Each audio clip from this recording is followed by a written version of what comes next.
Halo, selamat malam teman-teman semua. Bertemu lagi dengan saya Amir di sesi webinar Super Mentor yang merupakan bagian rangkaian kegiatan Accelerate yang merupakan hasil kerjasama Mcash Secepat yang diorganisir oleh Daily Socials. Accelerate adalah program akselerasi bisnis yang memberikan bimbingan intensif bagi startup-startup tahap awal. Sesi kita kali ini akan mengambil topik How to Build Sustainable and Competitive Startup. Bagaimana cara membangun sebuah startup yang berkelanjutan dan kompetitif secara bisnis.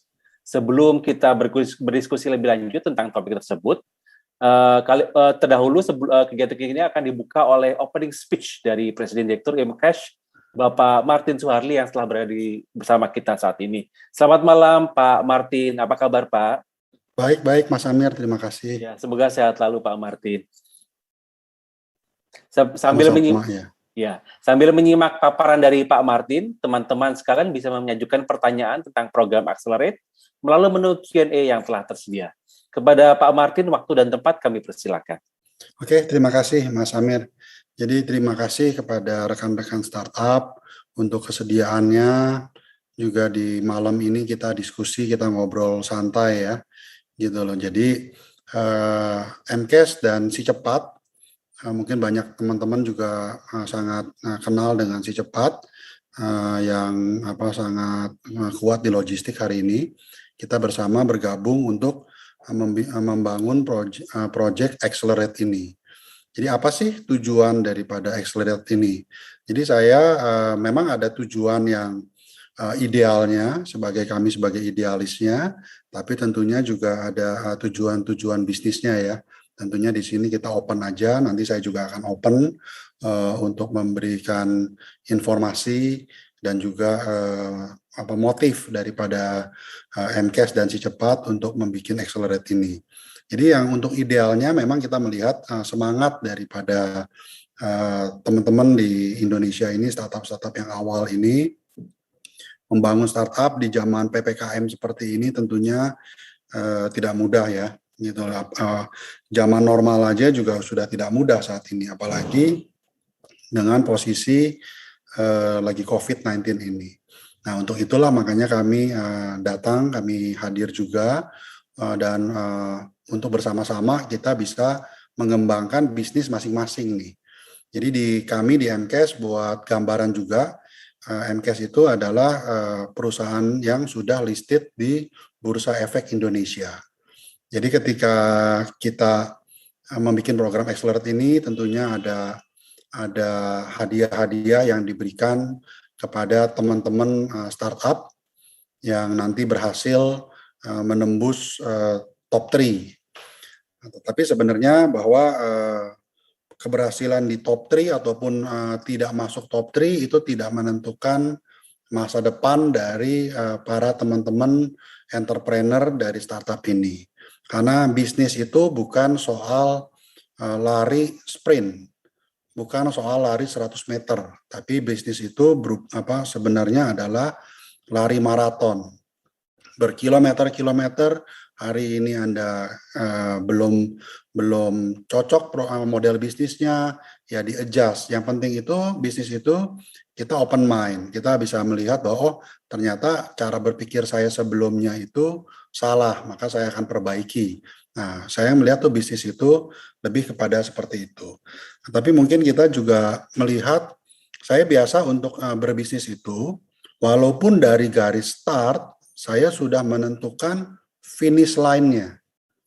Gitu loh. Jadi teman-teman startup ini membangun bisnis, ada yang mungkin rela keluar dari profesional, benar-benar sebagai startup gitu, sebagai entrepreneur full time, atau mungkin juga memang masih ada yang part time, tapi bahwa sudah ada niat untuk menjadi entrepreneur, itu bagaimana menentukan garis akhir yang kita mau kejar dari bisnis yang kita kerjakan.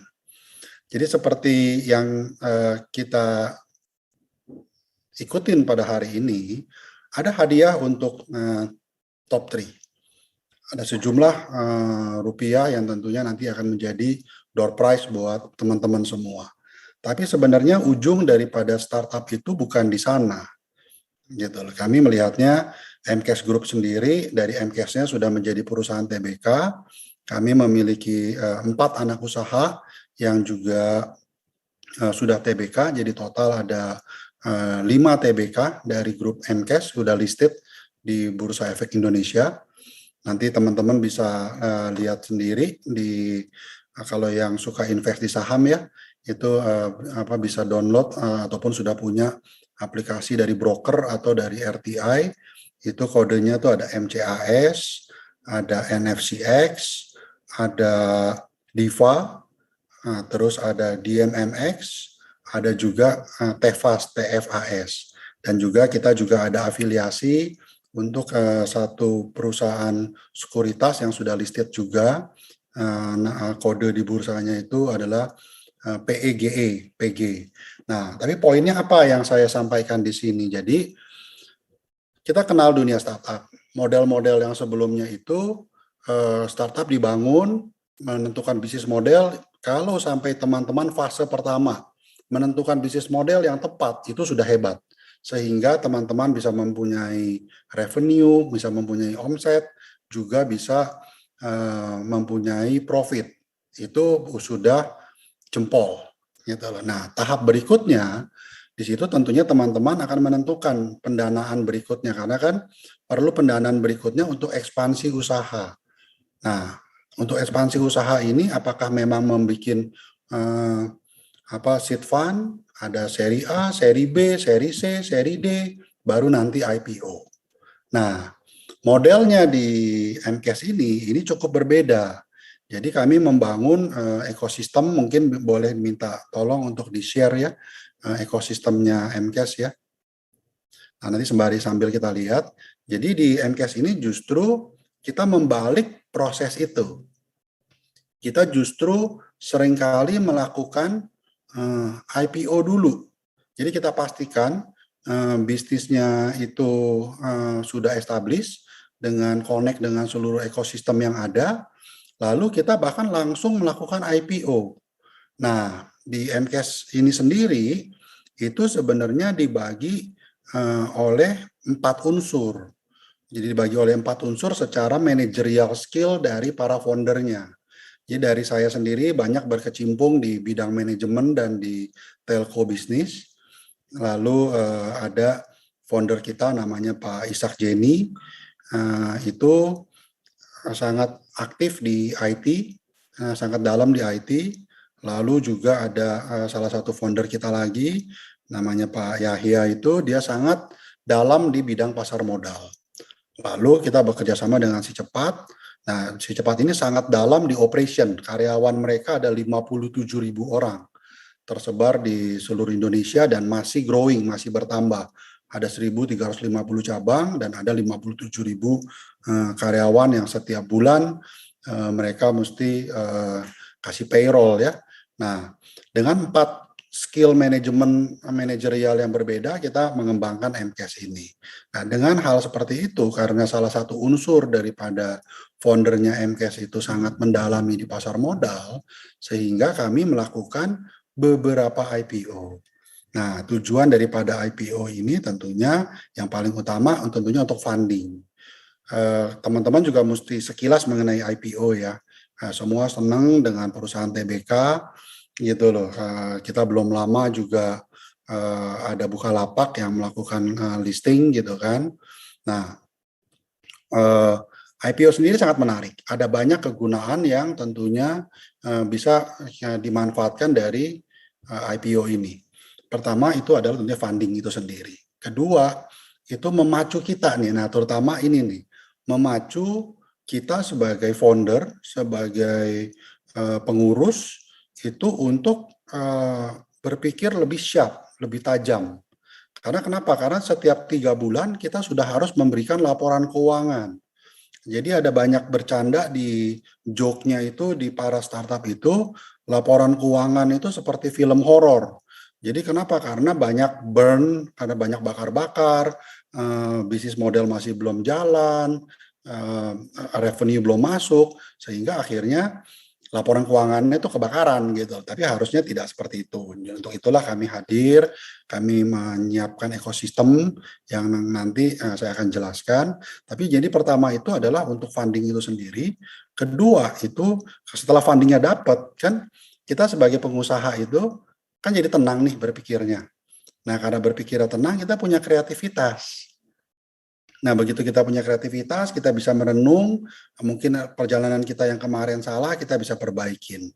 Nah setelah itu tentunya kita juga memacu diri kita karena setiap 3 bulan itu kita mesti memberikan laporan keuangan. Nah, disitulah terletak kekayaannya perusahaan dan kekayaannya kita. Kalau dalam 3 bulan itu laporan keuangannya tidak bagus, maka harga sahamnya akan jatuh. Tapi kalau laporan keuangannya stabil atau bahkan bagus, maka harga sahamnya akan naik. Tentunya kemampuan perusahaan ataupun keuangan para foundernya meningkat. Karena dengan harga saham naik, nanti begitu kita jual, ya pasti kita akan dapat capital gain ya. Nah itu juga manfaat kedua yang kita bisa dapat. Manfaat ketiga tentunya dari sisi pajak. Karena capital gain, kalau kita jual saham tanpa melalui Bursa Indonesia, misalkan ada startup A, sekarang valuasinya sudah 1 triliun. Padahal pada waktu didirikan modalnya cuma 1 miliar. Berarti dia untung itu 999 miliar. Maka ada pajak capital gain tuh bisa sampai 30%. Gitu lah. Kan berat sekali masa bayar pajak ke 300 miliar gitu loh. Tetapi kalau melalui perusahaan TBK maka pajaknya hanya 0,1%. Jadi teman-teman itu yang kalau sudah listing itu di bursa bisa menikmati itu 999 miliarnya gitu loh, bayar pajaknya cukup 1 miliar gitu loh. Nah itu juga manfaat ketiga yang kita bisa nikmatin. Nah bagaimana bisa mencapai seperti itu? Nah inilah makanya MKS memberikan satu ekosistem. Jadi kalau kita lihat di ekosistem ini, MKS akan membuka nanti di akhir dari program Accelerate ini, kita akan membuka super API kita, di mana teman-teman bisa pilih sesuai dengan bidang bisnis teman-teman. Misalkan kalau kita lihat dari sebelah, misalnya gini loh, startup itu ada yang CEO-nya sudah mature, CTO-nya juga mumpuni, sehingga dari sisi IT, dari sisi bisnis sudah siap nih, gitu loh. Nah, tinggal nanti mungkin diperbaiki dari sisi keuangan, misalkan itu lebih mudah. Jadi tingkat kesulitannya sudah lebih rendah dari kalau skornya boleh dibilang sudah 7 lah misalkan seperti itu. Ada yang mungkin konsep bisnisnya bagus, sebagai bisnismen bagus, tapi dari sisi IT mungkin kurang. Nah, di situ kita bisa bantu. Misalkan kita di sini ada di sebelah kanan paling atas itu ada Code ID. Code ID itu kita terdiri dari 280 engineer, sehingga kita bisa bantu untuk pengembangan IT-nya. Selanjutnya terus berjalan, di situ juga kita ada bisnis untuk di HR, ada karir.com, POS, ada Pawun, gitu loh. Lalu tentunya dari anak usahanya si cepat, Highstar. Nah, terus berjalan terus dari sisi MK sendiri, bicara distribusi, kita bisa membantu distribusi di Alfamart, ataupun di SRC. SRC itu Sampurna Retail Community, Mom and Pop Store, toko-toko kelontong yang dimodernisasi, platformnya itu datang dari kita. Dan itu transaksinya juga sudah besar sekali. Nah, itu ada 120.000 SRC yang terkonek dengan kita di seluruh Indonesia. Lalu kita juga mempunyai lifestyle dan entertainment Bumi Langit gitu loh. Bumi Langit ini kalau teman-teman tahu komik Gundala, terus Godam, terus si Buta dari Gua Hantu.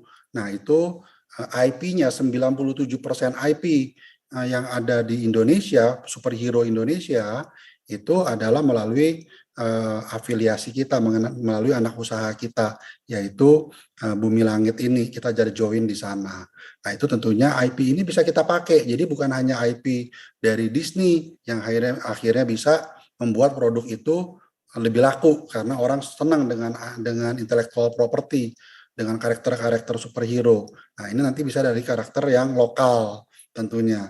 Gundala filmnya juga sudah ada di Netflix. Sebenarnya sudah ada 2 film lagi yang siap kita keluarkan, Sri Asih dan yang dibintangi oleh Pevita Pierce sama Virgo. Tapi karena kondisi lagi PPKM tentunya kita hold. Nah itu juga bisa nanti dimanfaatkan kerjasama. Lalu kalau kita lihat terus sampai di ujungnya ada WhatsApp bisnis. Jadi kalau teman-teman ingin membutuhkan WhatsApp bisnis itu juga bisa connect ke kita, dan setahu saya dari MCAS juga menyediakan WhatsApp bisnis for free untuk teman-teman startup yang bergabung di Accelerate ini. Nah, inilah yang kita juga sediakan, ada Cloud Kitchen, juga ada Digiresto, yang di Jakarta ini sudah lumayan nih, kita satu hari sudah ribuan pengiriman makanan setiap hari. Kenapa kita bisa berkembang dengan cepat? Karena kita menggunakan kurir dari Si Cepat, gitu loh. Jadi kurir kita malah itu free gitu loh, karena sudah menggunakan tim dari Si Cepat. Nah, ekosistem ini silahkan dipilih sama teman-teman yang ikut di program ini gitu loh. Termasuk juga logistik, nanti bisa connect dengan ekosistem Si Cepat. Nah, inilah yang membuat pertumbuhan bisnis dari teman-teman lebih sustainable dan bisa berkolaborasi dengan kita untuk menuju kepada ultimate-nya. Apakah memang mau menggunakan jalur normal, seri A, seri B, seri C, dan selanjutnya, atau bahkan kalau memang teman-teman bisa memilih dan bisa bersinergi dengan API yang kita sediakan ini, bisa konsultasi dengan kita juga, ngobrol-ngobrol gitu loh. Mungkin di situ teman-teman butuh bantuan permodalan misalkan gitu ya, dan supaya kan kalau menuju IPO itu kan mesti ada modal yang cukup gitu. Biasanya berapa sih? Kalau saya biasanya itu membuat permodalan itu sekitar antara 50 sampai 75 miliar. Itu size yang investor investor internasional itu sudah bisa melirik gitu. Jadi kalau terlalu kecil juga rada-rada susah gitu loh.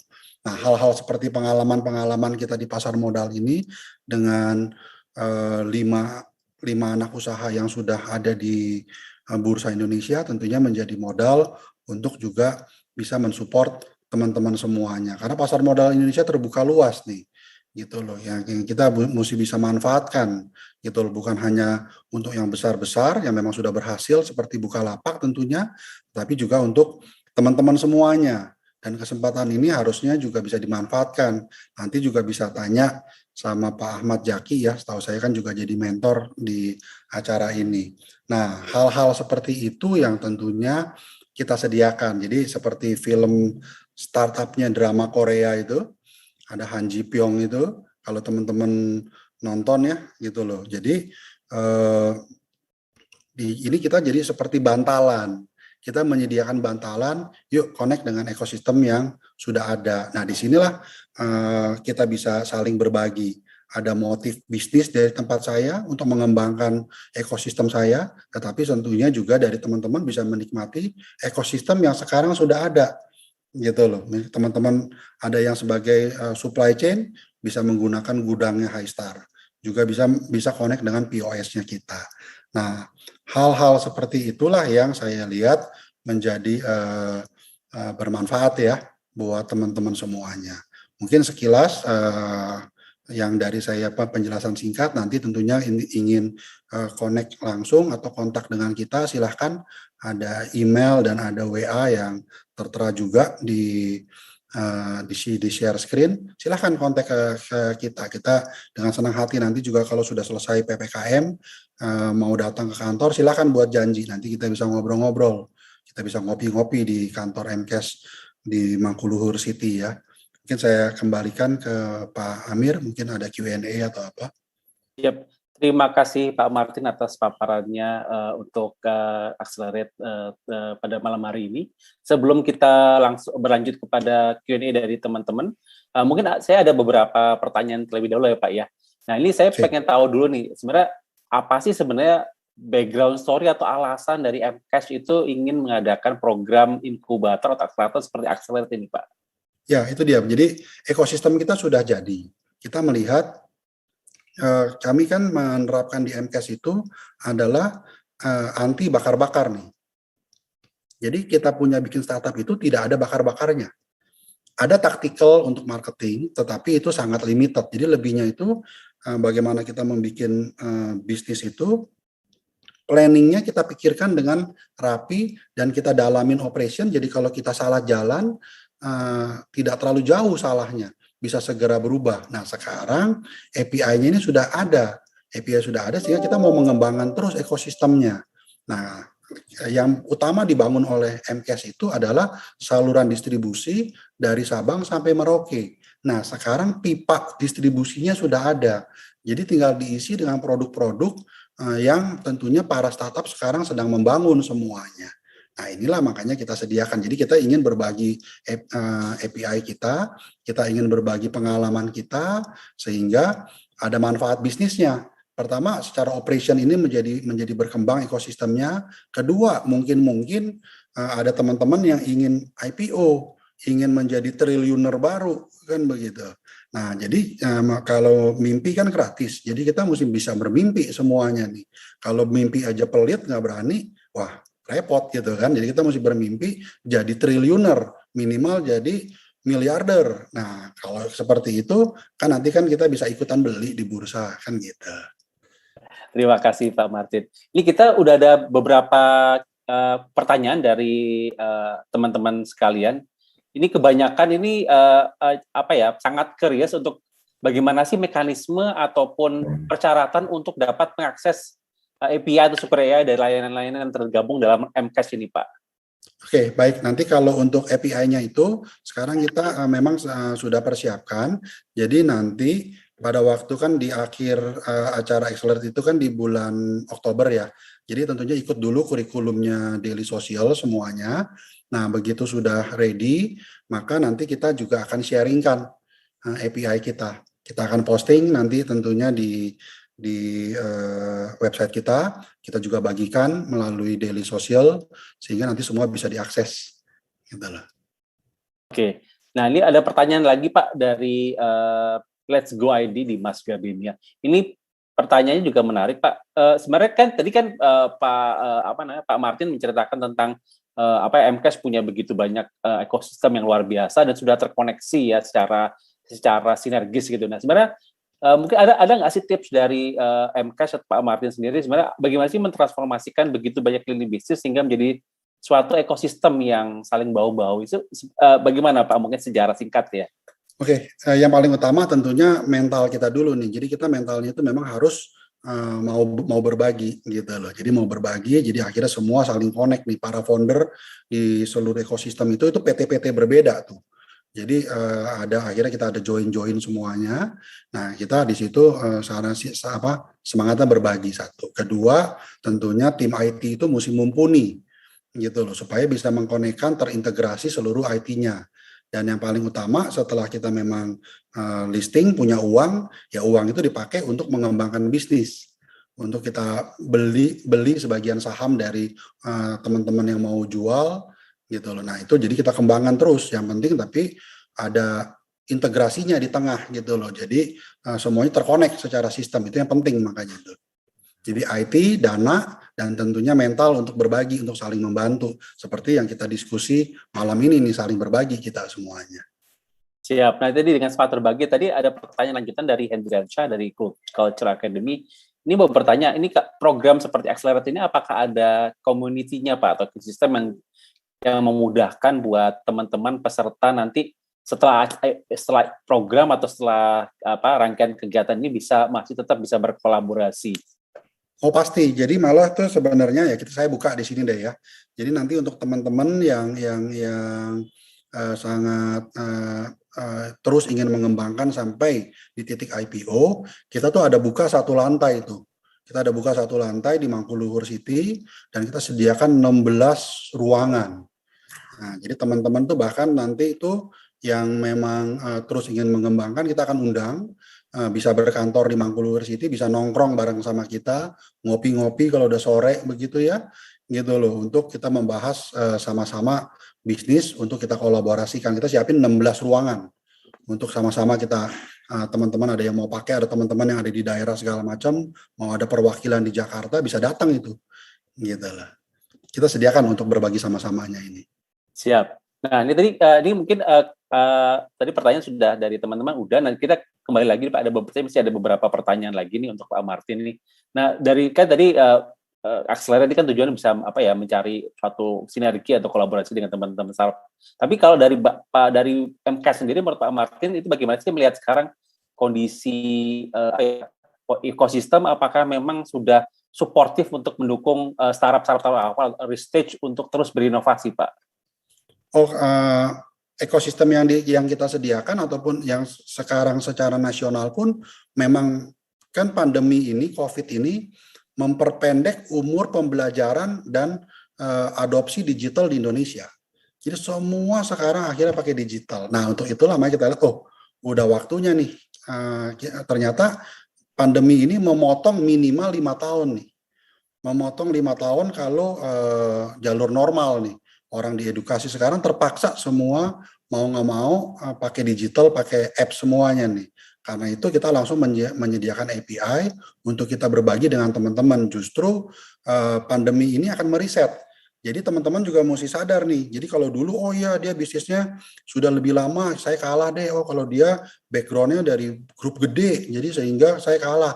Oh enggak, justru dengan pandemi ini tentunya ada kesulitan yang akhirnya dihadapi, tetapi juga ada kesempatan. Ini meriset semua bisnis. Jadi yang penting semangat dan berani bermimpi dan mau fokus untuk mengembangkan bisnisnya, ini bisa gitu loh. Nah, inilah kesempatan yang besar nih. Yang lama tidak yang mungkin selama ini susah menembus sebagai entrepreneur, justru sekarang menjadi mudah nih. Gitu loh. Maka itu kita sama-sama gitu loh mengembangkan ini gitu loh. Nah, ini mungkin pertanyaan terakhir untuk sesi kali ini, Pak. Nanti dari MKS dan Pak Martin sendiri, apa sih harapannya buat generasi muda? Pesan-pesannya seperti apa untuk mereka yang sedang berusaha membangun startup mereka ataupun membangun impian mereka ini sendiri, Pak? Ya, jadi disebut dengan generasi muda. Generasi muda ini ada 2 nih. Memang usianya muda, atau mungkin seperti saya yang awet muda gitu loh, jiwanya muda. Jadi yang penting itu para entrepreneur itu mesti semangat, jiwanya mesti muda terus. Jadi jangan yang usianya muda tapi jiwanya tua gitu loh. Tapi yang penting itu adalah cari partner, kita berkolaborasi, tidak bisa semuanya dikerjakan sendiri. Jadi kita berbagi, kita apapun yang kita tabur kepada teman-teman kita, kepada para partner kita, itu pasti kembali kepada kita dengan tidak sia-sia. Nah, inilah yang akhirnya kita bangun dengan semangat ini. Jadi selalu mesti, terutama kalau gabung di MKS, ini kita bicara tim MKS ya, ada 2 larangan yang saya selalu ngomong sama tim yang baru gabung. Yang pertama, itu justru jam 7, itu sudah tidak boleh lagi ada email pekerjaan. 1. Yang kedua, itu Sabtu Minggu tidak boleh bahas pekerjaan. Sabtu Minggu itu adalah kalau yang belum menikah itu harus pacaran dan cari pacar, ataupun yang kalau sudah menikah untuk fokus keluarga. Kenapa? Bicara digital itu butuh kreativitas. Kreativitas itu dibutuhkan adalah ketika orang cukup istirahat dan happy. Kalau kita lihat kantornya Google, teman-teman nonton The Intern ataupun film The Intern itu di kantor Google, itu memang seperti itu. Diberikan kenyamanan, ketenangan, supaya kreativitasnya keluar. Jadi jangan terbalik nih. Jangan usahain, saya mau jadi bisnismen. Maka saya sampai jam 2 pagi, jam 3 pagi. Sekali-sekali mungkin dibutuhkan, oke. Tetapi bukan untuk terus-terusan. Jadi cukup istirahat, sehingga mengeluarkan kreativitas dan berani berbagi dan bermimpi. Nah, itu yang paling utama sih. Terima kasih, Mas Amir. Oke, tampaknya sesi Q&A kita dengan Pak Martin sudah berakhir. Terima kasih banyak, Pak. Terima kasih, Mas Amir. Terima kasih teman-teman semuanya. Ya. Oke, kami persilakan kepada Pak Martin untuk melanjutkan aktivitasnya, Pak. Oke, kita langsung masuk ke sesi berikutnya dengan super mentor kita yang sudah hadir. Kita bersama.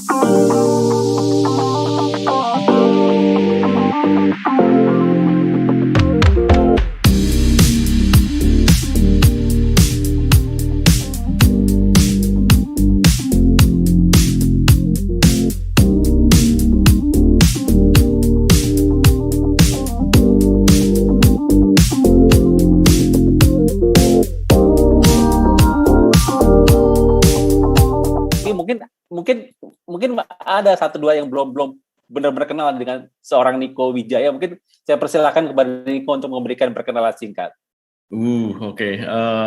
Mulai dari mana? I'm 150 years old. Oke, gue mungkin sejarah gue nih, ini kan Daily Social ya, mungkin gak lepas dari, Daily Social, Amir, Rama, hari itu ada Aulia, right, hari itu. Jadi gue tuh mulai,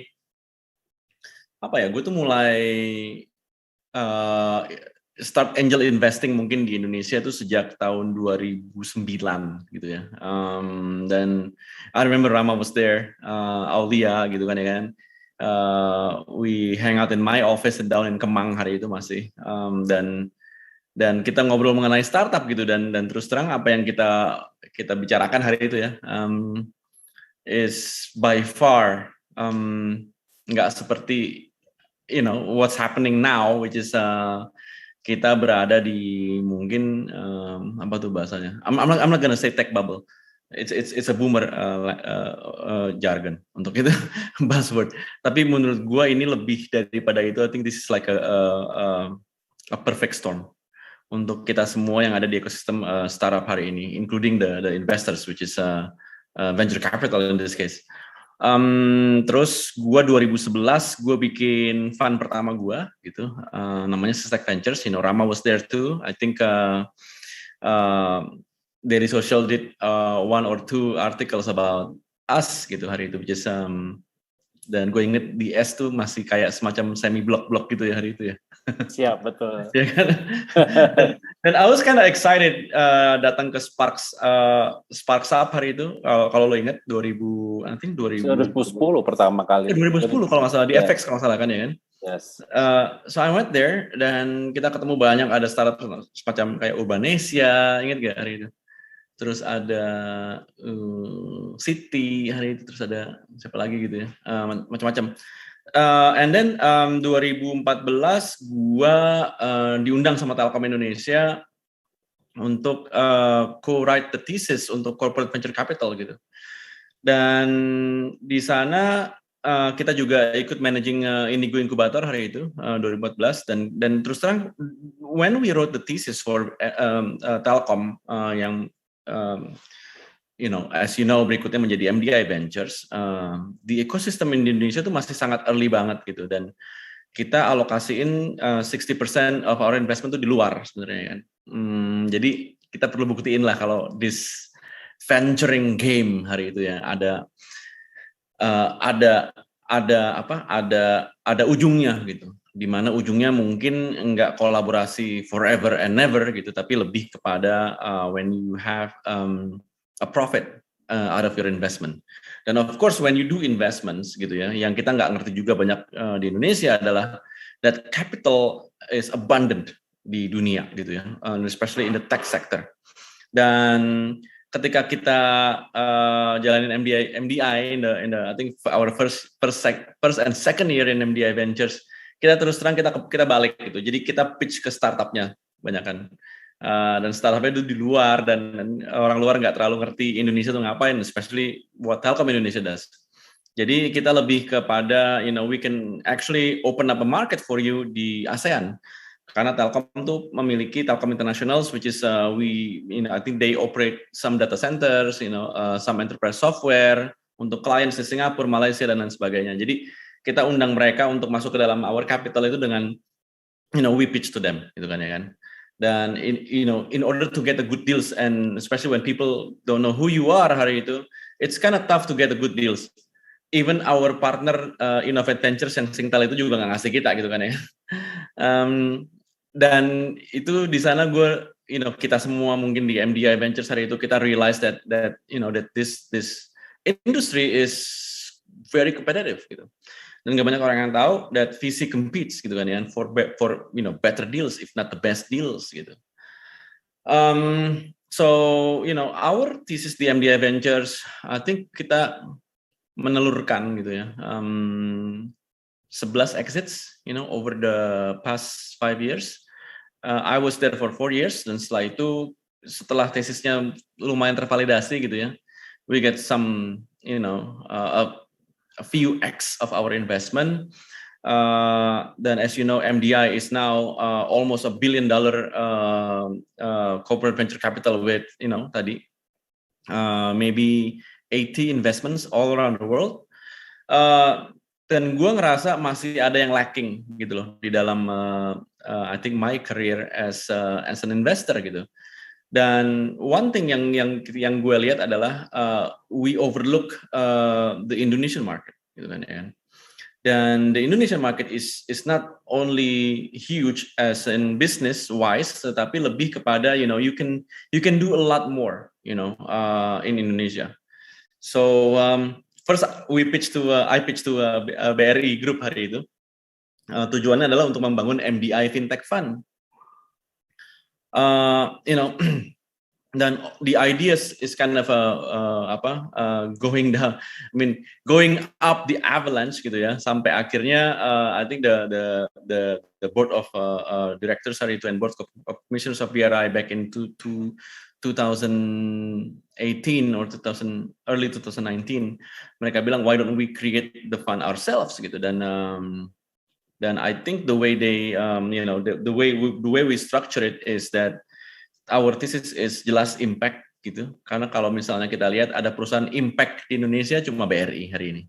Dan gue nggak ngomong gini karena because we are doing fun with BRI Group, tapi lebih kepada if you know all this UMKM dan yang lain-lain, the apa tuh istilahnya uplifting, the way of life di rural areas dan kota-kota yang di tier 3 dan 4 di Indonesia itu cuma BRI yang punya reach di sana. Dan one trivia yang gue baru sadar juga adalah I don't know if you're familiar with this name, Stanley Ann Dunham, which is ibunya Obama gitu. Dan ibunya Obama actually hari itu she was the consultant for BRI Group untuk women empowerment dan financial inclusion di rural areas, which is because she was karena dia tuh antropologis kan hari itu kan beliau. Jadi so we were like fascinated by the story yang dimiliki oleh BRI Group hari itu, which is really they are uplifting the way of life for people in the rural areas. Nah, jadi dengan demikian, dengan semangatnya BRI juga gitu ya, the way we created this fund is to do a lot more impact. Untuk of course UMKM di Indonesia, inklusi finansial di Indonesia, dan tentunya dengan semangatnya BRI yang udah 126 tahun gitu ya, terus melakukan improvement gitu loh,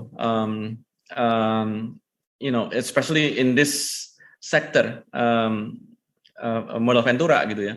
Dan kita launching Sembrani Nusantara kemarin gitu, which is we are very lucky to have LPs like Grab Ventures misalnya kemarin.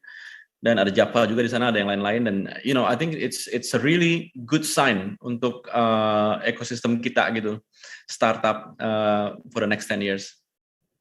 Ya, sama gitu. Selamat juga buat BRI Ventures, kemarin udah IPO, buka lapak salah satu portofolio dari BRI Ventures juga, dan juga fokusnya juga grassroots juga ya, UMKM, mitra-mitra, jadi punya spirit yang sama. Alright, nah kita langsung masuk nih. Menarik. Kita masuk ke sesi kita nih. Kita ngomongin tadi keywordnya adalah sustainable, kompetitif. Belum lagi startup ini adalah suatu yang fokusnya bisa growth ya. Ini kan kayaknya kombinasi 3 kata ini kayaknya ngomongnya gampang, tapi faktanya di lapangan nggak impossible.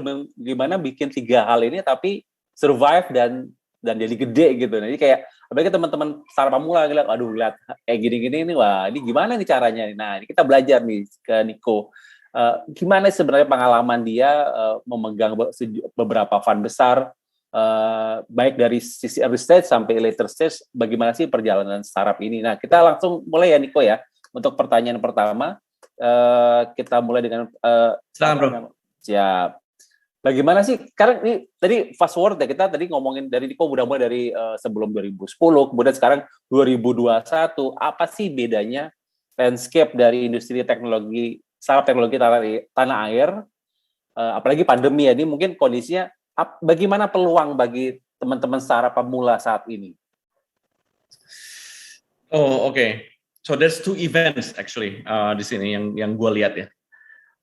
Satu jelas this seismic change gitu di our society post COVID world, itu jelas ya, itu kerasa banget di mana mungkin 2009 maybe as late as 2019 kita masih melihat, misalnya sektor seperti health gitu yang kita pikir, this will fly for the next maybe 5 tahun, gitu, or the next kapan gitu. Dan kita lihat sektor yang lain seperti edukasi dan yang lain, I don't think it's gonna grow in a term of VC term seperti jump in valuations, more liquidity in place dan yang lain sebagainya. Tapi terus terang, ketika global pandemi ini melanda dunia gitu ya, dan tentunya it's really it's a game changer, sektoral satu, dan kedua the way we behave as a society gitu misalnya. Oke, satu dulu tadi, sektor-sektor yang kita pikir akan bertumbuh 5 tahun ke depan ternyata bertumbuh in the next few months gitu kan ya kan. Dan kita juga melihat bagaimana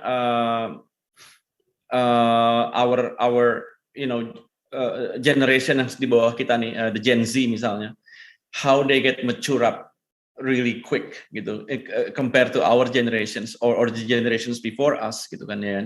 Nah ini menarik banget untuk kita pelajari karena gini, kita melihat sekarang setelah Bukalapak kemarin listed di Bursa Efek Indonesia, which is they were the first dari semua, the first of its kind, yang gue sering tulis seperti itu. I think the thing that yang kita nggak lihat adalah sekarang kita melihat the converging antara VC money with real money, with capital markets money. Di sini ketemu nih. So I guess we are reaching the crossing point gitu loh, di mana the capital market dan the VC startups itu trying to get along gitu loh, di pasar yang terbuka gitu ya. Dan to me menarik sekali karena kita melihat Indonesia capital market itu need a new sector untuk leverage our demographic gitu ya. Tadi dengan adanya generasi yang berikutnya lebih savvy terhadap investment, barangnya nggak bisa itu aja gitu loh, nggak bisa yang selama ini the blue chip, consider the quote unquote the blue chip of Indonesia gitu ya. They need a new sector, a story, a growth story, dan growth story itu cuma bisa diciptakan oleh sektor kita nih, startup dan unicorns gitu kan ya kan. So I guess kita akan melihat ke depan gitu, dan kita melihat sekarang unicorn di Indonesia tuh makin lebih sering kedengeran gitu ya. Kalau zaman gue dulu 1-2 aja katanya seperti yang wah spesial banget gitu. Dan I think we are about to announce the 7th atau sebentar lagi mungkin the 8th unicorns dari Indonesia. Dan all these unicorns are prompt to be listed in Indonesia Stock Exchange, which is menurut gue, percaya apa enggak, it's gonna be more exciting than the Singapore Exchange, for example. Karena menurut gue, but all these companies thrive di Indonesia, gitu ya. Grab even atau even Shopee misalnya yang dari luar, they thrive in this market, gitu kan. Dan it only makes sense if they get listed in this market. Dan menurut gue nggak jauh juga dari Indonesia becoming, the IDX will become the Nasdaq of ASEAN. Itu penting banget untuk kita pikirkan gitu ya. Kalau enggak, the SGX will take over the opportunity gitu untuk to become the Nasdaq of ASEAN gitu. But this is something yang menurut gue, the positioning as a VC, kayak gue sendiri misalnya, now becoming more and more apa tuh istilahnya, real, we become the independent bridge gitu for the capital market to see this new sector before they get listed gitu kan ya kan. Dan selama ini kalau kita lihat the VC investment itu kan di belakang layar, jarang dari VC investment itu yang didisclose, even didisclose di media seperti sosial sendiri pun juga, it's not something yang unaudited quote unquote a report gitu, how much investment that they get sebenarnya. Tapi lebih menurut gue, kita melihat nih ya, ke depannya landscape ini akan di mix oleh capital markets, the real market money, and that's kind of exciting, especially for my professions gitu, yang dulunya kalau gue ingat gue dan Rama 2009-2010 gitu ya, seperti yang we talk about community, we talk about ecosystem building. Terus kita ngobrol mengenai this startup founder, that startup founders, this investor, that investors. Sekarang berubah menjadi something yang kind of real buat gue gitu, dan it's kind of romantic too. Kalau dari gue, being in this career for 10 years, akhirnya melihat something like this is happening in front of my eyes gitu kan ya. Yes, tadi unicorn udah muncul, ekosistem udah muncul. Tapi kalau untuk kalau misalnya kita nih baru memulai baru nih, harusnya gimana kita ngelihatnya, peluang seperti apa sih yang muncul kalau dari sisi para pemula ini? Gini, yang gue lihat ya, pemula sekarang tuh beda sama pemula zaman dulu gitu ya. Pemula yang sekarang itu biasanya udah punya experience. Either they work in a startup, or they work in a unicorns, or they work in a VC misalnya, atau another investment firms of some kind. Jadi mereka tuh lebih teredukasi gitu terhadap metrics gitu kan ya kan. Dan thanks to Daily Social of course gitu kan, yang terus bilangin ini startup yang ini jalan, startup yang ini enggak, startup yang ini seperti apa gitu. Dan buat gua, if you want to start something, this is the only moment maybe for you to start something gitu. Because first of all, hampir semua perusahaan startup yang ada di dunia is trying to solve problems gitu. Dan gue yakin now is the right time for you to at least solve one of the million problems that we are facing. Economics problems, social problems, dan kalau misalnya if you are a startup, we are trying to solve a problem gitu, this is the only time. This is a one in a lifetime opportunity for you to try to solve our problems gitu. Dan nggak ada lagi sih menurut gue kesempatan seperti ini. Dan I guess since people are already kind of familiar with what is a startup investment, what is angel investment, what is series dan yang lain, menurut gue lu harus mulai, especially if the momentum kicks in. Gitu ya, gue baru nyaranin one of the startup founders to quit school misalnya, because you need to buy momentum gitu, because momentum nggak mungkin dibagi dengan kuliah gitu kan ya kan, momentum nggak mungkin dibagi dengan pekerjaan lu di kantor gitu. So if you have an idea and you have a good team, and you still work for a company misalnya to sustain your life, atau if you still studying in universities, just quit all of them menurut gue sih. Dan you burn the bridge behind you, and the next thing that you can do is move forward gitu kan ya. Dan itu penting banget gitu buat gue, because gini, I think when I started my first fund, then I started MDI Ventures setelah itu, dan BRI Ventures. Even from MDI Ventures to BRI Ventures, there's no second thought of it. If you can do more impact, just do it gitu kan ya kan. Whatever it takes, because the momentum is now. Gitu. Just like when I moved from my first fund terus becoming MDI Ventures, it's like a momentum that lu harus terus dorong gitu. So it's not gonna be like I can do this part time, ya kan, or I can do this like dua kaki gitu ya. You have to like terjun langsung, and make something along the way. And I met a lot of startup founders since MDI years or even before that gitu kan ya kan, yang sekarang membuktikan kalau mereka benar-benar gitu, they land on 2 feet gitu. It's very interesting.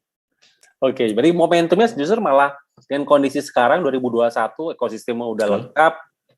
Halo, kedengeran Pak Niko? Ya, dengan kondisi yang ekosistemnya sudah lengkap, orang sudah familiar dengan startup, kemudian justru ada pandemi malah membuka opportunity baru. Jadi sebenarnya yang dibutuhkan adalah suatu menyelesaikan solusi gitu ya.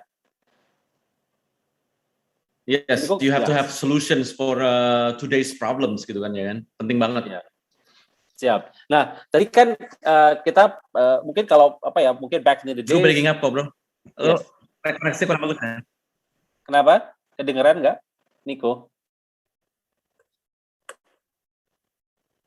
Halo? Sorry, tadi koneksi gue unstable. Oh, siap. Sudah jelas ya? Ya udah.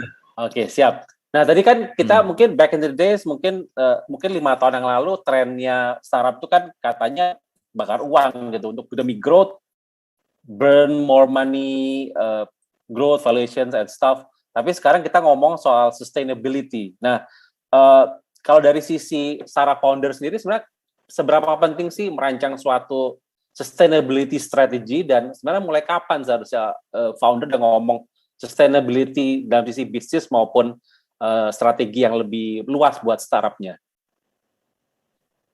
Kalau lu mulai startup menurut gue gitu ya, then your game will be fundraising gitu kan. Otherwise, your business will not be sustainable. Sustainable berarti gini, there will be another player coming in, yang punya uang lebih banyak daripada lu gitu kan, dan yang raise more money than you. Dan bukan berarti more money to burn itu bisa ngalahin lu gitu kan ya kan, tapi at least you will get disruptions lah di sana. Lu akan diganggu, the path that you laid gitu ke depan gitu tentunya akan terganggu oleh adanya si pesaing ini yang with more money, with more money to burn, dan with the advantage of raising the next round gitu kan ya. Jadi banyak juga yang adik-adik yang pernah nanya gue juga gitu, what is a startup game? Startup is really about fundraising until you big enough for at least discouraging your competitors to start, atau your opponents to start something gitu kan ya kan. Dan you think along the way, how to be, if not the only, at least the 2 or 3 of the kinds yang kind of dominate the market gitu. Dan it's a race, dan itu penting banget untuk diingat di kepala gitu, that when you are in a startup business, that means you are racing against time before you die out, or before your opponents get a more advantage by raising more money. Jadi menurut gua it will be a continuous, dan it will be a forever fundraising game for you. Jadi lu harus benar-benar prove that all your assumptions that you have, asumsi yang lu punya gitu ya, is validated by the market gitu, because there's no other way to prove that your idea is real kalau lu nggak pernah tested in the market gitu. Dan itu sih menurut gua, jadi kadang orang lupa gitu, once they start raising for startups, for their startups, 1, 2, 3 rounds, tiba-tiba mereka stop raising gitu kan ya kan. Dan ketika mereka stop raising, they become a conventional business in a way, because they need to live. And I don't think that's sustainable at all. Dan banyak orang yang bilang mungkin don't raise too much because you not be sustainable. Tapi that's the reality of the game. The reality of the game is you need to have more money, gitu kan? Because otherwise, you just do what you like, and forget to dominate the landscape. Itu sih gitu. Dalam sikap of competition sih maksudnya tadi. Tapi again, you do whatever make you happy gitu kan ya kan. But then again, menurut gue, if your company have more money, you'll be happier, no?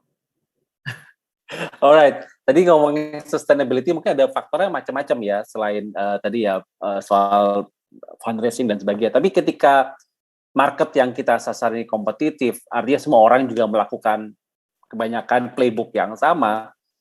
Aspek apa yang harus diperhatikan oleh seorang founder untuk memastikan bahwa solusinya itu memang kompetitif dan sustainable enough untuk compete? Yes. Gini, startup is kalau menurut gue startup itu bukan satu dimensi gitu ya. Jadi kalau lo lihat ride hailing will not be forever ride hailing. Jadi kalau menurut gue ride hailing kita misalnya awalnya mungkin nganterin orang gitu, dan seterusnya mereka akhirnya nganterin barang, dan ketika itu mereka terus akhirnya menjadi fintech gitu. Karena itu mereka divalidasi oleh satu use case yang lain. Use case-nya adalah nganterin orang, orangnya pakai cash nggak ada kembalian gitu kan ya kan, akhirnya mulailah ada e-wallet setelah itu. Dan ketika lo ada e-wallet, form of payment, terus lo cari merchant yang lain untuk dianterin misalnya barang, makanan, dan lain sebagainya, terus lo ngelihat tiba-tiba all this merchant atau all this driver atau apa perlu juga financing to expand their products, to expand yang biasanya mungkin si warung A ini atau restoran A ini memproduksi mungkin 100 ayam per hari misalnya ingin jadi 1000 dan itu perlu yang namanya financing. Jadi akhirnya kalau kita lihat in ride hailing business di Indonesia atau ASEAN, mereka ada the financial the fintech aspect of it. Dan di sini kita melihat from a ride hailing company they become an embedded finance company. Kita juga di Bukalapak misalnya, ya kan, all this mereka dari e-commerce terus they're not pivoting per se, tapi mereka expanding the use case gitu into becoming a mitra gitu bagi warung-warung yang di luar gitu kan ya kan. Dan menurut gua kalau lu sadar gitu that your company is not a single dimension type of company, then you will realize that a startup game is an ever expanding game. Lo lihat Google gitu, lihat Facebook dan yang lain, they are branching out into a VR bahkan in the case of Facebook. Google becoming sekarang yang namanya Alphabet because they are multi-dimension type of company gitu kan. Kita Amazon sekarang it's not only e-commerce but the AWS is actually the engine for every e-commerce or every startups in the world gitu. Dan kita lihat kalau lo menyadari the fluidity of it gitu ya, then you become successful as a startup founder gitu. Startup founder yang fail menurut gue yang nggak pernah bisa expand, yang expandnya adjacent to whatever the sector that they serve gitu kan ya. Dan ketika itu menurut gue they are pretty late because innovation menurut gue has to be radical.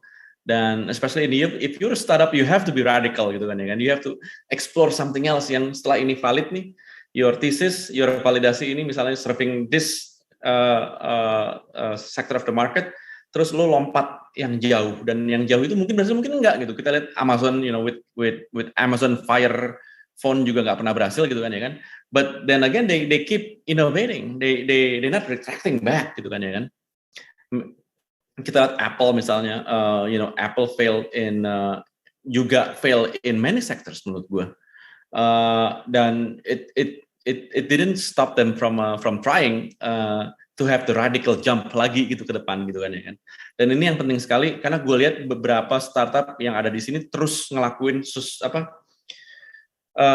the same thing terus serving enterprise, bikinin software mereka gitu. Akhirnya mereka expanding to service gitu. Just I don't think service is good for any startups to try because it's not scalable in the first place. Jadi menurut gue, we're lucky to work misalnya with companies like Payfast, dan gue berkali-kali ngulangin ginian gitu because they start as PPOB gitu dan we all know that PPOB have a slightest margin untuk mereka hidup, dan they are expanding into P2P with modal rakyat, mereka expanding to payment gateway with Xverse, dan mereka expanding to any other fintech stack, dan they are becoming a full stack fintech companies. Dan menurut gue ini yang harus dipikirin gitu loh, that you're not a single dimension company. Oke. Nah, tadi kan sekarang kalau misalnya Niko memposisikan diri sebagai investor nih, melihat suatu startup apakah dia layak didana atau dari ini akan menjadi pertimbangan atau gimana kalau Niko sendiri?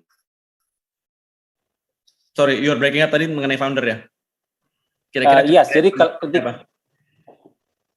kalau Niko sebagai investor itu melihat ada suatu saham itu layak didanai atau tidak, apakah faktor suatu sustainability ini menjadi suatu faktor yang penting untuk menjadi pertimbangan? Oh ya, sustainability as meaning kalau misalnya di startup itu nggak serving a fad or a trend. Jadi di startup ini memang solving a real problem in the market. Dan menurut gua itu bisa dibuktikan dengan cepat sih. In a matter of a quarter, lu bisa buktiin kalau misalnya memang you are solving the need of a certain segments in the market. Itu satu, penting banget. Jadi lo harus melihat fundamental problem, not a fad problem, not a trendy problem gitu yang lo try to solve. Itu iya. Tapi kedua yang gue lihat juga sebenarnya gini sih, kemampuan dari founder itu untuk berevolusi, gitu ya. Because all these founders in the end they will become investors too, and they will become a dominant player in this ecosystem. Seperti di Silicon Valley gitu kan, ya kan. You see Peter Thiel, as a co-founder of PayPal, Reid Hoffman as a co-founder of PayPal, dan yang lain they emerge to create, Elon Musk, of course. They try to create a different startups dari apa yang mereka miliki gitu loh. Dan in the end they become they become investors, VCs, whatever gitu kan ya kan. So this evolution yang gua selalu perhatikan di awal gitu ya. If the founder has a willingness to learn, continuous learning gitu ya, proses seperti gue juga, dude, I mean, I try to keep up with everything sekarang ya kan, dan juga berarti bukan gue tahu semuanya, but I'm learning as I go, especially when VC money meet real money, that's something else yang kita juga harus pelajari gitu kan ya kan. So dari awal kalau kita melihat memang there's a potential for him to grow or her or them to grow, this is something yang gue perhatikan banget sih. Jadi satu adalah you walk the talk, dan kedua you have the ability to evolve. Oke. Pertanyaan dari teman-teman startup ini masih terkait nih dengan pertanyaan sebelumnya. Jadi yang pertama dari Ahmad Saifuddin dari Indonesia. Pertama, ini ngomongin soal parameter. Tadi kita ngomongin soal parameter, tadi soal evolusi dari founder ya. Tapi founder itu biasanya kita bilang mungkin salah satu kunci dari funding ke startup mungkin dari awal, mungkin dari founder. Tapi dari sisi pengalaman Niko sendiri dari founder pertama MDI, kemudian sekarang BRI Ventures, ada nggak sih perubahan dari dulu parameter pertamanya founder, tapi sekarang beda. Ada seperti itu nggak tesisnya? Ada yang lucu sih. Jadi gini. Jadi dulu kita sempat percaya zaman-zaman kita di awal-awal 2015-16, growth at all cost, right? Iya apa enggak? Jadi yes. You burn money to acquire as many customers as you can get with that money. Terus ada COVID, kita pikir, wow, I think this time around, sebelum itu bahkan kita lihat di Silicon Valley sendiri ada perubahan tren seperti, profit becoming the most fundamentals of investing. Terus setelah itu COVID datang, terus kita pikir, I think profit will become the fundamental juga for investing. But I guess we are living in a different era right now. Although COVID is not out yet, tapi kita udah seakan-akan hidup di sana, dan kita lihat kemarin ketika Airbnb listed di Nasdaq, terus kita lihat juga Snowflake di New York, kita melihat ternyata this is not the case. I think the case is still growth at all cost. Itu penting banget. Apalagi we are at the restart of the economy right now. Dan menurut gue di sana itu menarik banget. Kita lihat lagi sekarang, all the startups are racing, not only to become unicorns, but a significant ones. Jadi gue ada beberapa startup portfolio yang mungkin let's shift back into fundamentals gitu. Dan ada juga yang let's go big or go home, let's double down on this gitu kan ya kan. Dan kita nggak pernah tahu juga ujungnya di mana, karena di Silicon Valley pun terus berubah-ubah, apalagi di sini gitu kan ya kan. Terus kita lihat yang double their effort at growth at all cost, itu tiba-tiba jadi unicorn gitu kan ya kan, dan yang fundamental malah yang enggak gitu. So I guess kalau lo tanya gue sekarang gitu, gue sekarang balik lagi nih ke growth at all cost gitu. Padahal sebelumnya udah sempet let's clear up the path to profitability gitu kan ya kan. Dan I think that's what exciting about this industry, karena this industry is it's very dynamic, satu, dan kedua it change as quickly as as the capital market does kalau di Amerika gitu kan ya kan. Dan tentunya kalau di Silicon Valley bilang apa ya kita di seluruh dunia pasti ikut gitu. Karena nggak mungkin kita menjauhi dari apa yang trendy di sana gitu kan ya kan. Dan kalau gue perlu bilang gitu ya, all the startups yang fail di Indonesia, di ASEAN bahkan, itu startup yang nggak ngikutin mazhabnya Silicon Valley gitu. Which is aneh banget menurut gue. Ya kan? Oke, tapi mazhab Silicon Valley kan mungkin jadi apakah tapi maksudnya probability nggak salah juga kan sebenarnya, artinya ada pasnya juga seperti itu, atau menurut ya itu beda gitu dengan yang diharapkan dari sisi Berry Ventures ataupun tesisnya. I mean kalau misalnya kayak Palantir misalnya, dia mungkin mereka beda, kan mungkin serving government, serving B2B. I mean we talk about kita beda, nggak perlu jor-joran, perlu ya something yang mungkin semua orang nggak tahu nggak bisnis Palantir tapi they survive, they nggak punya ya. It's different, tapi what do you think about that? Beda lah kalau itu kita nggak bicara government contracts lah ya, itu kan ada sesuatu yang lain di sana lah pasti. Kita bicara Palantir, CIA dan yang lain. Tapi kalau kita lihat kita lihat yang normal aja kayak Airbnb, Uber dan yang lain sebagainya. Kita melihat they're not making profits, right? Tapi but they won in the capital market. In the case of Airbnb, of course, bukan Uber ya. Karena Uber, I think serving, tadi one dimension only. Tapi menurut gue, gimana ya? Profit is good, gitu. Tapi ini kembali lagi ke seperti sitcom Silicon Valley nih waktu, I don't know if you remember Silicon Valley. Kalau lu udah lihat profitnya berarti ada ceilingnya bukan ya kan? There's an appetite for investors yang nggak suka ngeliat ceiling itu gitu. Ceiling profit, ini masih segini toh gitu. Sedangkan lu ada kompetitor yang lain di mana dia nggak pernah book any profit dan dia bilang, I think the ceiling masih jauh dari apa yang kompetitor gue kemarin bilang gitu kan ya kan. Dan of course if you are raising through VCs gitu ya, VC kan have an appetite untuk to invest in a more risky future daripada something yang udah kelihatan gitu kan ya kan. Jadi kalau pertanyaannya mungkin gini, ini gue baca juga sebenarnya sih. Jadi kalau misalnya ada teman adik-adik yang ingin raise ke VC, memang nggak seluruhnya ideal gitu. VC will require to work really hard gitu kan ya kan. Bahkan membuat lo mungkin nggak punya pacar, nggak punya keluarga gitu, ya kan. But are you happy? Yes, for some founders yang kita invest, they are happier that way. They are happier being lonely, being alone, being focused, on the path to conquer the world, gitu kan ya kan. Tapi ada juga, founder yang agak bingung nih.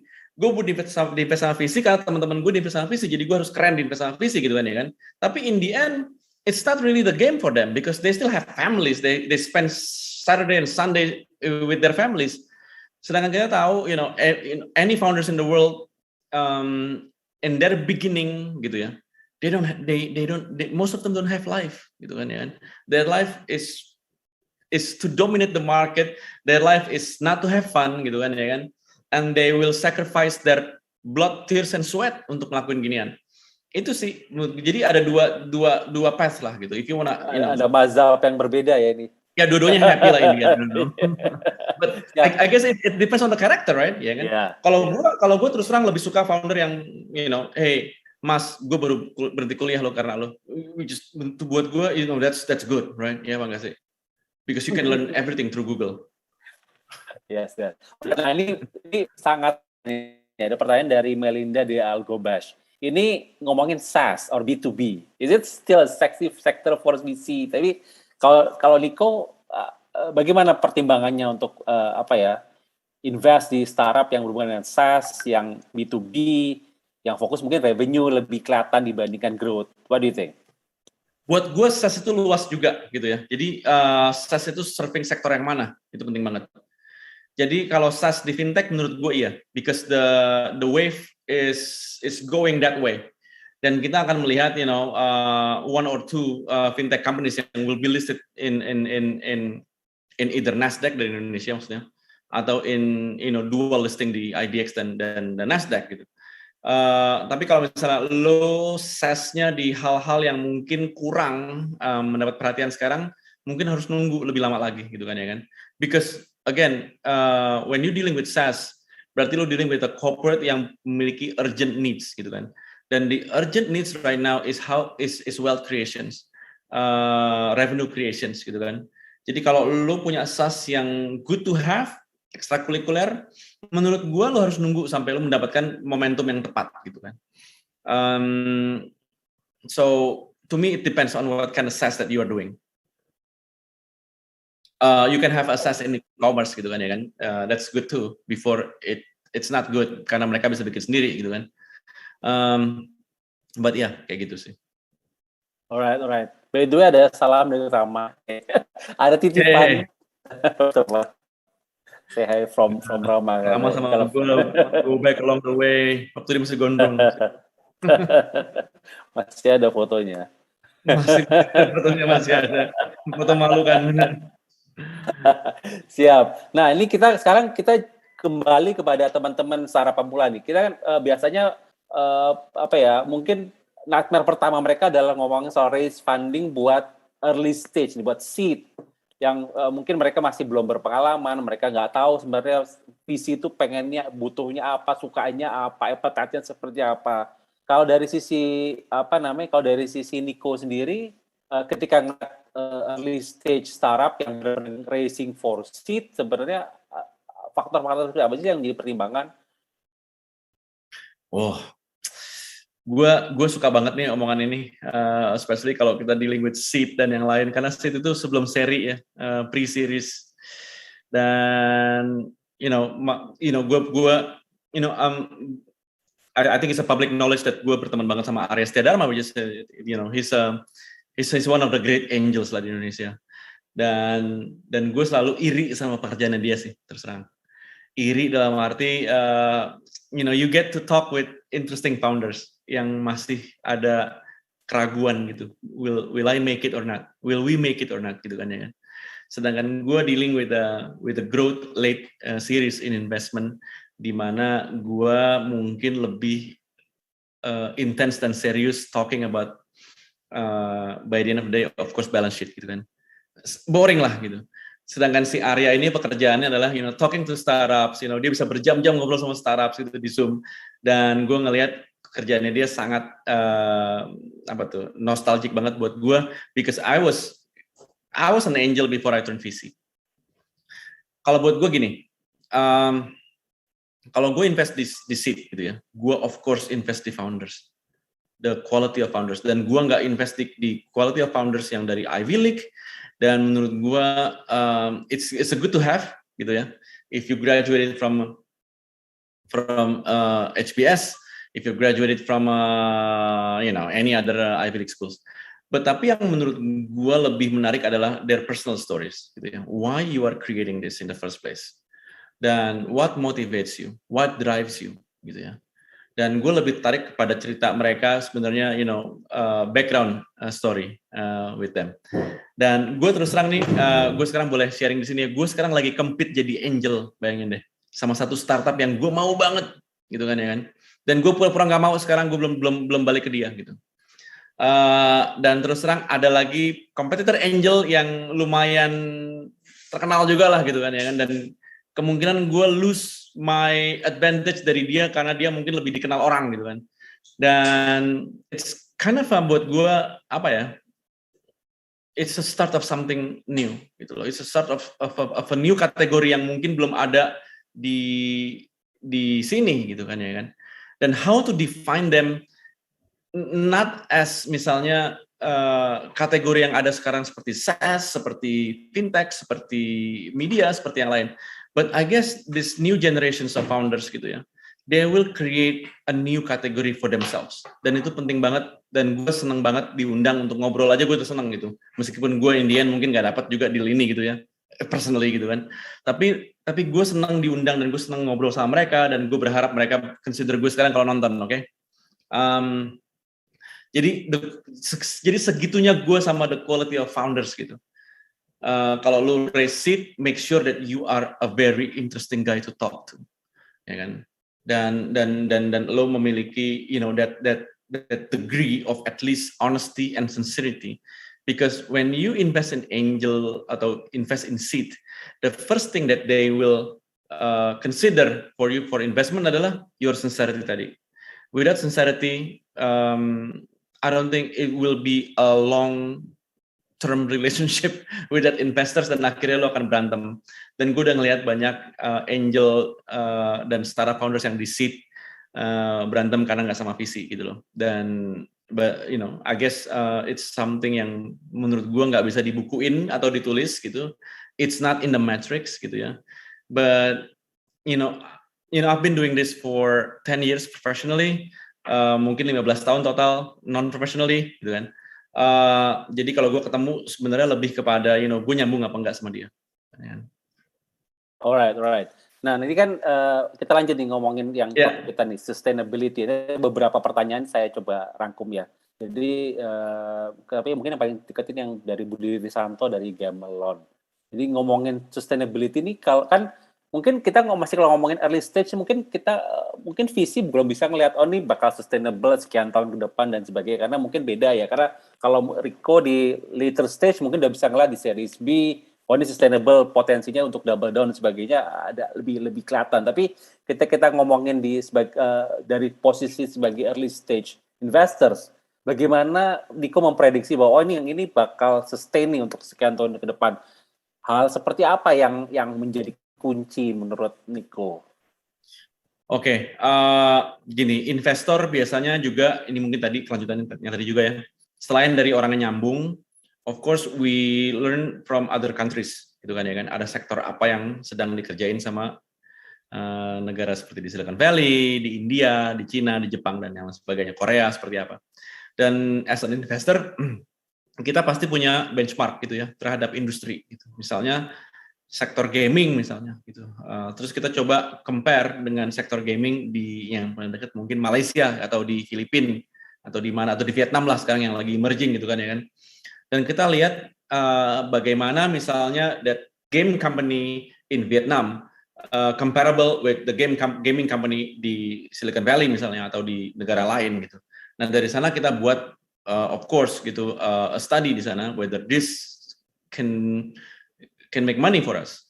The way we make, the way VC make money adalah, of course, we get multiplication of your valuations. Dan kita berpikirnya simple. Of course, as startup founders, you need to do your job, gitu ya, to create all these tractions, all these revenue tractions dan yang lain sebagainya. Tapi kalau dari kami, biasanya kan lebih kepada, when is the next round going to happen, gitu. And when is the next liquidity event, misalnya, as M&A or IPO will happen. Dan kita lihat tren-tren M&A jual beli lah perusahaan seperti ini seperti apa gitu, dan selalu benar gitu, dan itu nggak mungkin salah gitu. Jadi ilmu ini bukan ilmu tebak-tebakan. Of course, investing is an arts, not pure science, but the science plays a big part of our decision gitu ya untuk invest. Jadi meskipun gue suka sama foundernya tadi misalnya kita ngobrol yang pertama, tapi kalau misalnya sektornya nggak ada benchmark, agak sulit untuk diukur gitu loh. Agak big, because by the end of the day we made investment to to make money gitu kan ya kan, nggak mungkin nggak gitu. Ada orang yang bilang but this is an impact type of a company, dan jawaban gue selalu kepada then you need an impact focus investors gitu, yang mungkin financingnya bukan dari LP atau investors tapi lah dari misalnya blended finance, ada grants di sana yang muncul, ada mix of hutang dan equity yang muncul gitu loh. Dan ini yang mungkin gue extend sedikit ya, nggak banyak dari entrepreneurs kita yang ngerti gitu loh financing. Nah ini yang sangat disayangkan sekali gitu. Karena banyak yang mikir visi itu grants, banyak yang mikir visi itu utang, bahkan ada yang mikir visi itu impact gitu kan ya kan. Dan menurut gue ini yang harus terus diedukasi gitu, that a different means of financing can result in a different form of your companies when you raise the next round gitu. Dan ini yang unfortunately kita belum fasih gitu, karena kalau kita berbicara mengenai financing, it's something yang tabu, right?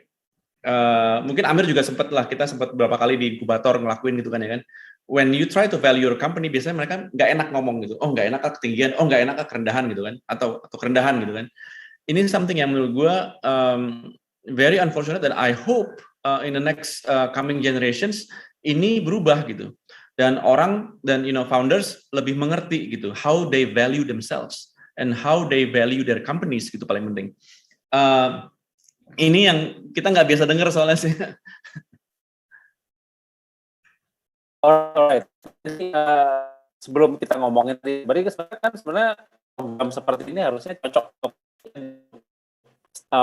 belajar soal financing, step of financing ataupun literasi soal financing bagian di kurikulum atau silabus dari program-program akselerasi atau inkubasi ya seharusnya ya, untuk paham sebenarnya. Siap. Nah, ini jadi ngomongin soal tadi comparing dengan negara lain ini ada pertanyaan yang masih relate dari Chandra Belajarpedia. Ini kalau menurut dari sisi investors nih, yang apalagi Niko udah pernah invest ke US, startup, Singapore, startup, bahkan mungkin negara-negara ASEAN yang lain. Sebenarnya kalau dari sisi visi sendiri melihat bagaimana sih startup Indonesia yang secara dibandingkan startup negara tengah atau bahkan startup US soal competitiveness, dan kalau misalnya ada pesaing dari foreign countries atau foreign startup, biasanya seperti apa sih sebenarnya cara mereka compete? Oh, let's say gini, startup kita itu unik banget gitu ya. Startup kita unik banget because everything is based on, kita awalnya transactions, which is e-commerce yang pertama kali muncul di kita. Kita mirip banget sama Cina lah, di mana di sana mungkin Alibaba pertama atau yang lain. Berbeda dengan Amerika Serikat. Amerika Serikat itu semua dibangun oleh media di awal. Jadi kalau kita lihat, all the startups yang muncul di Amerika Serikat awalnya adalah Google, ada Yahoo, ada yang lain. Jadi mereka tuh lebih they talk about eyeballs more or less, tapi kalau di kita tuh lebih ke transactions gitu kan. Dan of course the next sector kalau di kita fintech gitu, which is obviously the foundation of any transactions being made on e-commerce platform. Di Amerika kan kalau kita lihat even Amazon pertama-tama kan masih yang anak tiri gitu dibanding sama Google dan yang lain-lain. Dan kalau buat gue sih gini, since Indonesia is huge in B2C gitu ya, dan we have a very consumptive demographic yang baru nih datang. Dan kalau kita lihat wealth management juga never been like this before. Kita lihat ada beberapa platform lah yang di sekuritas, bahkan menyaingi sekuritas yang besar. Kita ngelihat ada crypto platform sekarang yang udah jalan beberapa gitu kan ya kan. Di sana buktinya lah kalau pasar kita tuh bener-bener we transact with real money gitu kan. Jadi kita bukan advertiser yang bayarin kita. Kalau gue compare sama misalnya Silicon Valley sekarang berubah banget gitu kan. Silicon Valley is now more on the deep tech type of companies ya. Kita lihat ada AI, kita lihat ada space, kita lihat ada cyber security, kita lihat ada yang lain-lain yang something yang I think baru di ASEAN, gue nggak bilang Indonesia, di ASEAN bahkan baru akan ada the next 10 years gitu. Bukan kita ketinggalan, tapi profil market kita berbeda, karakteristik market kita berbeda banget gitu ya. I think Indonesia, ASEAN, we will be still dominated by fintech for the next 5 years. Kita lihat ada health muncul, ada education muncul, itu nggak lepas juga dari fintech gitu kan. Kita ngelihat even education platform memberikan beasiswa misalnya. Kita melihat health tech companies juga ties banget with payment, ties banget with insurtech, which is part of the subsector of fintech. Jadi buat gua ke depan kita akan melihat ini terus gitu, dan kita nggak mungkin lah kita melihat ada mobil terbang anytime soon harusnya. Back to the Future katanya 2015. Udah lewat. Sekarang maybe we live in a different future sekarang. Multiverse, jangan-jangan. Multiverse ya, betul. Nah, alright. Nah, kita sekarang tadi tadi ya semacam fundraising terus inovasi, terus membutuhkan uang. Tapi kalau misalnya ini pertanyaan dari Pendi Setiawan dari Bentara Informasi Teknologi. Ini pertanyaan menarik nih. Tadi ada kan dua mazhab ya, kita ngomongin fundraising game, ada yang ngomongin soal revenue, sustainability dan sebagainya, profitability. Kapan seandainya nih ya, buat startup sendiri kapan seharusnya dia akan memutuskan, oke, kita stop raising or burning money and we choose to make revenue business as usual. Is it good or not good for you? Kalau kompetitor lu udah mati, then that means you stop raising money. Yeah. Your kompetitor udah selesai nih, udah nggak ada lagi nih challenge dari dia gitu. Dan especially di ASEAN ini kita lihat ada dua poli selalu. Ada si ini dan ada si ini. Tinggal dua lah terakhir, ya kan? Dan kalau satu udah mau selesai, that means you need to focus on tadi the fundamental metrics, which is a real revenue and path to profitability. Tapi kalau belum, you better raise terus, nggak stop. Oke, ini tadi tanya menarik dari Mas Let's Go. Saya udah beberapa di start fail to grow sesuai ekspektasi. How do you feel? Harusnya gimana gitu? Sorry, you're breaking up. Tadi gimana? Tadi ya, agak-agak. Jadi jadi kalau misalnya tadi ngomongin soal tadi ya keep fundraise. At one time ternyata mereka fail to grow atau scale up sesuai dengan target. Harusnya gimana nih startupnya? If you fail to achieve target after you fundraise, that means you need to pivot. Itu udah menjadi tanggung jawab lo untuk pivot gitu kan ya kan. Kalau lo nggak pivot berarti lo gila gitu. Because people believe in you, not in your products. People believe in not your company but you di awal, especially your early investors, which is they believe in what you sold them in the first place. Dan menurut gua nggak pernah ada gunanya to beat up a dead horse gitu kan istilahnya. Jadi if you fail after you fundraise, berarti nggak validated your thesis atau your assumptions dari pertama kali mengideasikan si startup ini. Dan it's not something yang menurut gua memalukan juga gitu. Dan ini mungkin dari kultur budaya orang Asia juga ya, kalau gagal itu malu dan yang lain. But in startups harusnya tuh enggak gitu. Because startup itu udah beyond dari udah bukan bagian dari budaya lagi. Startup itu udah sangat berbeda sekali dengan tradisi orang tua kita, tradisi guru-guru kita gitu. This is something yang nggak mungkin mereka bisa mengerti gitu. Dan ketika kita gagal dan ketika kita malu gitu untuk ngaku kegagalan kita, that means you live that means that lu hidup di dua dunia yang conflicting gitu, di mana lu masih malu kalau gagal, tabu kalau gagal gitu, tapi lu melakukan sesuatu yang radikal inovasi. Menurut gue tuh nggak kena dua-duanya gitu loh. Jadi kalau lu udah masuk startup, you bound to fail, itu pasti. Especially after you fundraise, pasti gagal gitu kan ya. So if you fail after raising your startups, you pivot. Dan lu harus mengakui kalau this is not working gitu anymore. Syukur-syukur kalau bisa pivot gitu kan ya kan. Kalau misalnya enggak, then you have to talk to your shareholders semua that you are closing shop gitu. Dan it's not something yang bad juga gitu, because we still believe in you gitu kan ya kan. Of course gua ada startup yang close shops, itu ada lah gitu kan ya kan. Dan percaya apa enggak, some of these guys becoming really good investors, atau some of these guys becoming a good CFO atau CTO atau even CEO of a unicorn company yang memerlukan this experience ya kan. Dan itu sih menurut gue. Jadi kalau misalnya gagal, you need to pivot. Masih syukur bisa pivot gitu kan ya kan. Kalau enggak, stop the lies, then you have to come clean why you fail. Dan because this is a new industry, this is a new path untuk Indonesia. Your lesson learned of your failures, becoming very important than your success. Bahkan it will be cataloged dari sosial, di tempat lain gitu kan, menjadi pelajaran untuk berikutnya gitu kan ya kan.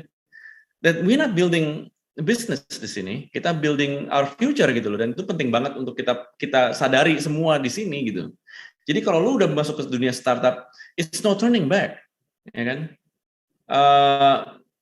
Lebih malu kalau lu bohong mengenai tractions, lebih malu kalau lu misalnya menyembunyikan, your unsuccessful trials gitu in this gitu kan, ya kan? Jadi menurut gua ini sih ini yang akhirnya mungkin Daily Social becoming lu kan menjadi a light lah bagi semua startup yang akan adik-adik startup yang akan mulai gitu kan, because you are keeping it real gitu loh bro. Lu juga beritain kalau startup yang tutup, startup yang ngapain gitu kan, ya kan. So it becoming apa tuh istilahnya, a chronicle gitu to our journey as a new digital powerhouse di ASEAN. Ya, tapi ini penting juga dalam artian pengalaman kita buat orang Indonesia kan kalau ada kegagalan tuh malu ya. Jadi dalam artian mereka nggak mau sharing, jadinya orang-orang nggak dapat lesson learn-nya gitu. Itu yang mana dari sisi Delisio sendiri mungkin aku bisa cipin dikit. Jadi itu proud of dalam artian orang-orang nggak dapat story-nya. Jadi nggak dapat story-nya, nggak ada yang belajar akhirnya kan. Betul. Jadi ketika orang ada founder yang berani come clean dan sharing soal kegagalannya, itu sangat valuable sebenarnya buat. Very valuable, yes, banget.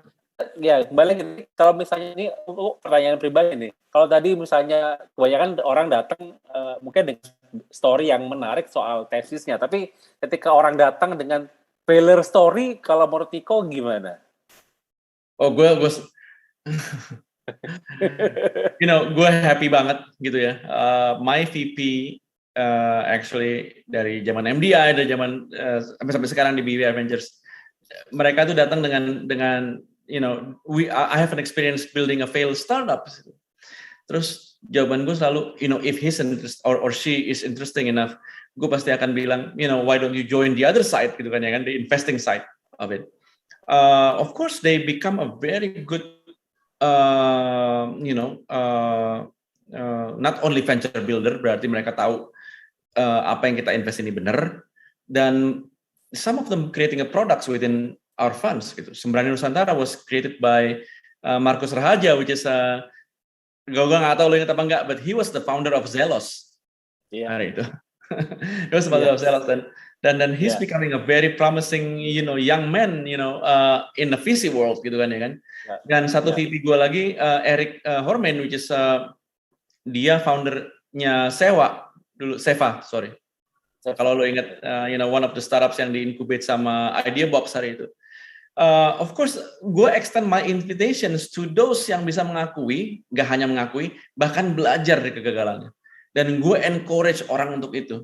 Of course, gue encourage orang untuk pindah dari startup ke gue ya, gitu ya. Ya kan? Join the other side, the investing side, ya kan. Dan menurut gue nggak ada lagi analis atau associates atau principal di venture capital yang more valuable daripada a failed startup founders. Buat gue. Alright. Ini waktu kita udah lewat, tapi kayaknya aku masih ada satu pertanyaan lagi nih biar komplit. Seru banget. Ini dari Teguh, dari Mamang Sayur ini mungkin pertanyaan yang dengan mazhab yang sedikit berbeda. Tapi what do you think about this? Kalau bootstrapping, what do you think? Oh, I respect bootstrapping. Okay.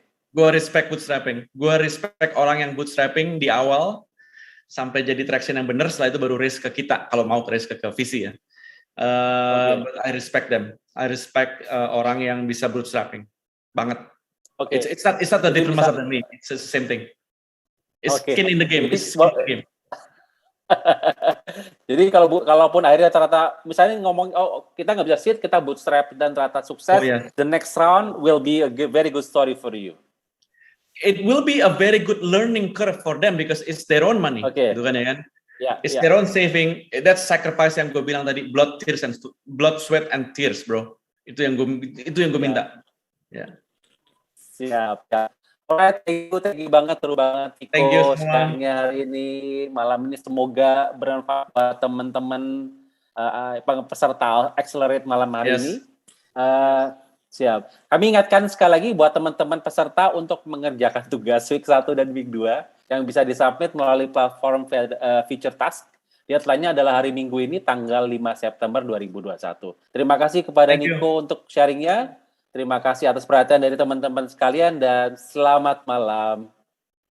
Thank you, bro. Thank you. Night all.